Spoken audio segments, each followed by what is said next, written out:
আসলে একটা জিনিস কি বলো তো, এই মধ্যবিত্ত ছেলের জীবনটা না অনেক কষ্টের।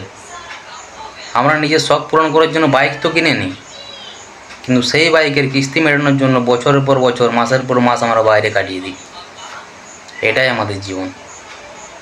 ট্রেনে যেতে হবে আমাদের 4 দিনের রাস্তা, কিন্তু আমরা লোকাল ডাব্বাটাই চুজ করি। কেন? ভাড়া কম, কষ্ট করে যাব, 2 পয়সা তো বাঁচবে। দোকানে কোনো কাপড় জামা কিনতে জিনিসটা পছন্দ হয়, দোকানের মালিক বলে এটা নেবে, পছন্দ থাকা সত্ত্বেও, পকেটে পয়সা থাকা না সত্ত্বেও আমরা বলি না ঠিক আছে, না ঠিক আছে বলে আমাদের ওখান থেকে বেরিয়ে যেতে হয়। জিনিসটা নেবার আমাদের শত ইচ্ছা থাকলেও নিতে পারি না। বন্ধু বিদায়ের সময় কান্না করবে, কিন্তু আমরা কাঁদতে পারি না। আমাদের যে মধ্যবিত্ত ছেলের জীবনটা এতটাই কষ্ট।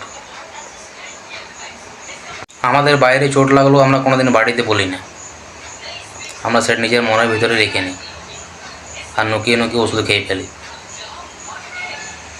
আমরা এক জোড়া জুতো দিই, চালিয়ে দিই বছরের পর বছর। আমরা 10 টাকা দিয়েও আমরা মেলা ঘুরতে পারি। এটাই মধ্যবিত্ত ছেলের জীবন। আমাদের নিজেদের বাড়িতে শত বিপদ থাকলেও আমরা অন্যের বিপদে আগে ঝাঁপিয়ে পড়ি। এটাই হচ্ছে আমরা। এই লাইনগুলো মনে চলে এলো তাই বলে দিলাম। আসলে কি জানো তো, সেন্সিটিভ টপিকে একটু গড়বড় হয়ে যায়।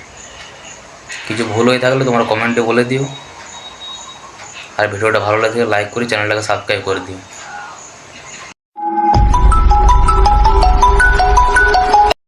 হ্যাঁ বাবা বলো। হ্যালো, বলছিলাম যে তুই কি দুর্গাপুজোতে বাড়ি আসবি? একটু টাকার দরকার আছে বুঝলি, তাই কালী পূজায় এলে ভালো হতো। আচ্ছা বাবা ঠিক আছে, তাই করব। এই বছরও দুর্গাপুজোটা দেখা হলো না, কি আর করি।